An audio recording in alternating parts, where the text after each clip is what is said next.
All right, all right. Hey, what's going on, everybody? Scotty Campbell here. It's Monday, the 1st of August, 2022. Crazy, right? And I've been starting to do some more videos regarding the market. There's a lot of confusion out there about what's going on. And so today I thought I'd jump on and do a live just to bring some additional value, hopefully, to those of you who are maybe looking to buy a house, looking to sell a house. If you're a real estate agent or real estate investor, this could be some really good information to help you. And if you're checking this out on any of the streaming platforms, you can already see that we're talking about how to succeed in a real estate market that is shifting, right? How to succeed in a real estate market that is shifting using a very specific strategy that we call the seller buy down. So I wanted to first kind of just jump into this video and show you that what the news media is telling us is really not completely accurate. I want to give you a little bit of information here. I'm going to just kind of pull back the curtain when it comes to mortgage interest rates and just kind of show you what we've seen kind of going on here over the last month or so. This is a candlestick chart, just kind of reviewing the MBS, mortgage-backed securities charts going back about 30 days, about a month or so. And what's interesting here is, red means bad, green means good. That's really simple. But what's interesting is we've actually had some good solid relief here over the past week or so. This is today. We're continuing to see that relief in the mortgage rate space. And even though there was a additional rate hike by the Federal Reserve last week, that doesn't actually directly affect mortgage rates the way that many consumers think it does. In fact, we're considerably better in rate pricing. Mortgage rates were already kind of baked into what was going to happen. And for the most part, we're seeing rates getting a little bit better. So, it's not all doom and gloom out there, guys. This is going back. I'm sorry, that was the full last quarter. This is going back for the month. So, so far going back to the beginning of July, we're trending in the right direction coming here into August. And then, yeah, you can see the last quarter. It's been a little bit of a roller coaster. Back in the middle of June there, we were struggling a little bit, right? So anyway, I wanted to show you that just to kind of kick things off and let you know, as far as interest rates are concerned, what's happening is really just a normalization. Guys, this has not a whole lot to do with the Federal Reserve fighting inflation from the perspective of when they raise the Fed funds rate, it does not directly reflect interest rates.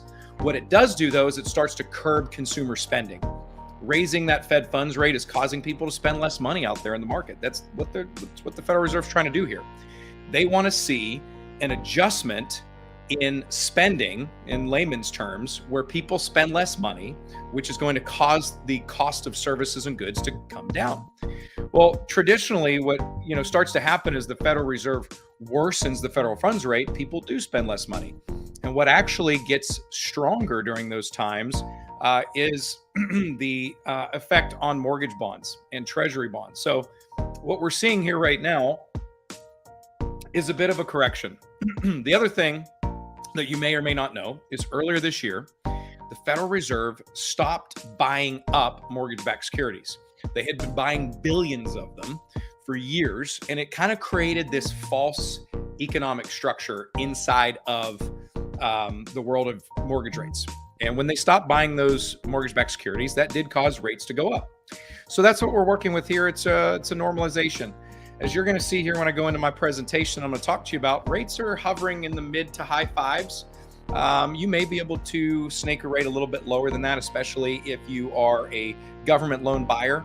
But we're going to be talking about what the cost of an interest rate is without buying any points. You can choose to do a buy down. In fact, that's what this is all about, is how to get buyers and sellers together at the table using the seller buy down strategy. So without further ado, I'm going to jump in and just kind of share my screen and talk you guys through what I have found. So doing a quick search on Zillow in my home area where I live, Georgetown, Texas, you can actually see here, there's some properties that have been on the market for a little bit of time. And you see some price cuts, right? July 27th, we see this one, price cut. This one's been on for 11 days. I don't know if there's a price cut there yet, but 31 days. This one popped on 2 days ago.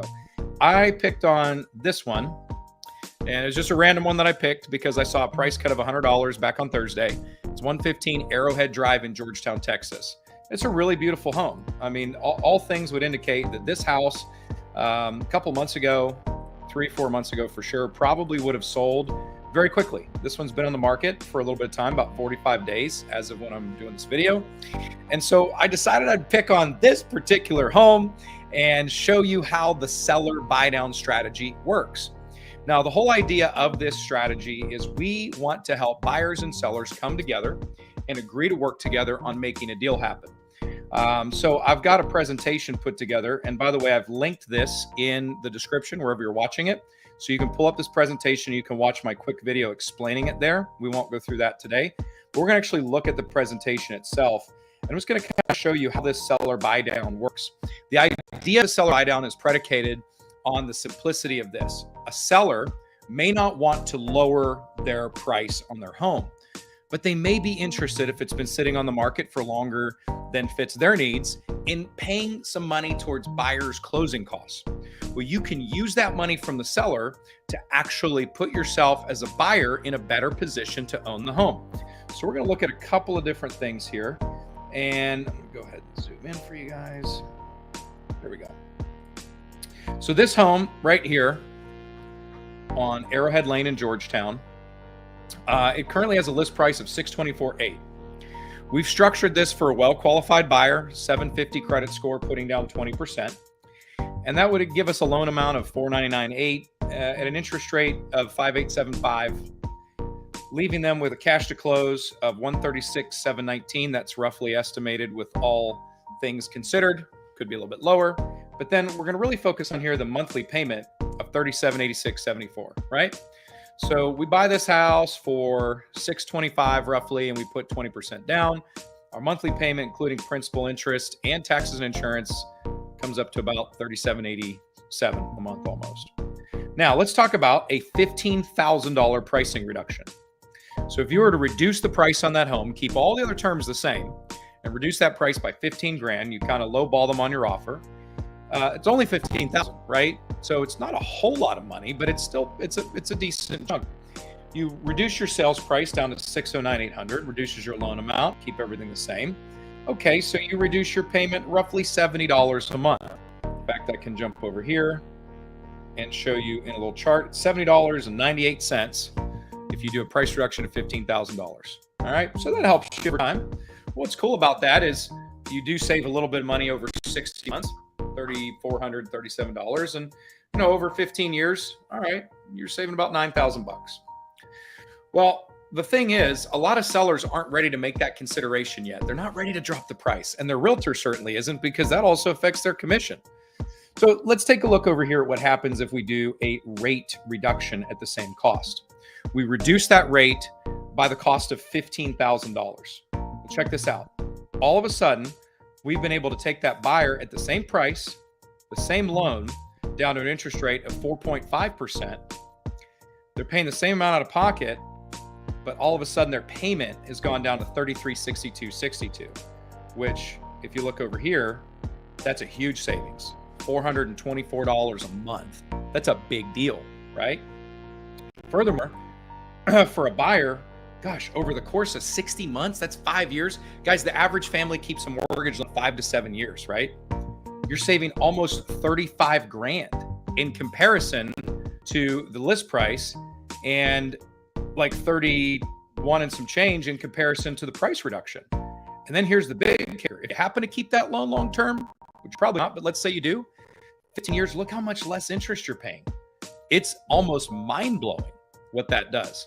So if you want to turn the table back and go back and get rates from the springtime here in the summertime or the fall, this is one of the best ways to do it. And it's a win-win for the buyer and the seller. So if you look at price versus rate, this is a pretty nifty comparison.